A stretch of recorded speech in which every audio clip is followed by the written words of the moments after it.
Ben here, local backcountry skier in Idaho, just reading a lot of the tragic news that's coming out of the Sierras. 8 people died yesterday in Avalanche. 15 people were caught in an accident near Frog Lake, near Donner Pass Summit. So I just wanted to really quickly show you through some of my perspectives and kind of cut through some of I think, misinformation that's floating around there. If we take a look at this ski area that they were skiing near Frog Lake, you're going to notice a lot of this really dark red, purple, red and yellow terrain. This is a slope angle layer that I have in Gaia, and this is basically showing areas that are avalanche prone. Anything that doesn't have a color, basically, an avalanche more or less can't happen, or is more safe anyways.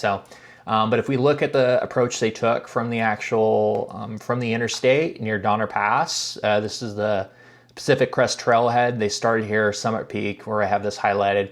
They essentially hiked up and over this mountain, back over into this valley here. Really great skiing terrain over here. If I look at it really quick in through Google, just to take a look at what that terrain looks like, you're gonna notice it's very open, lots of snow, even in the summer here. And you're also gonna notice a lack of trees.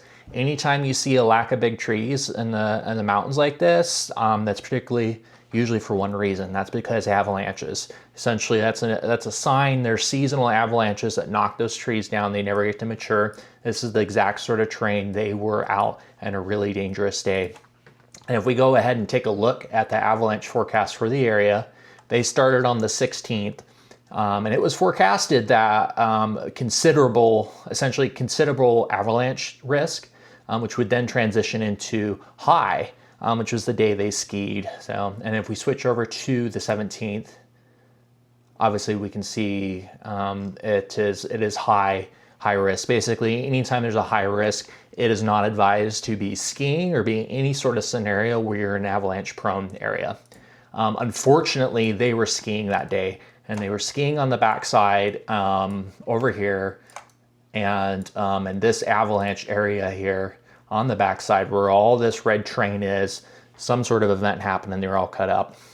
A real unfortunate thing is that there were 15 people involved, and anyone that backcountry skis knows a standard rule is 6-7 people is the max you ever want to have in a group. The fact 15 people were in an incident is just unexcusable. The guides should have never put those people in a situation where they all were in the same avalanche path. They should have split up if they were heading back to the trailhead by an hour to give some people a time to split up. If they were skiing, they should have skied different areas.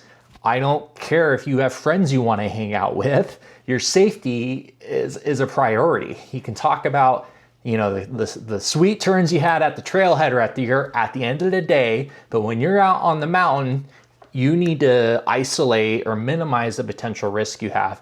And the fact they were out in blizzard conditions in this sort of terrain is just insane. So I hope some real change comes from this. I hope people in the backcountry start to hold each other and guide organizations like this accountable, because it is just insane they were out skiing in whiteout conditions when we have modern day forecasting both for weather and avalanche risk like we do today. So they should have never been out there.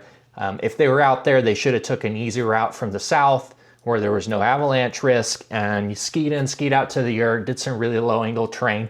They didn't do that. They were in some of the most heavy prone terrain possible in that area, and they shouldn't have been there.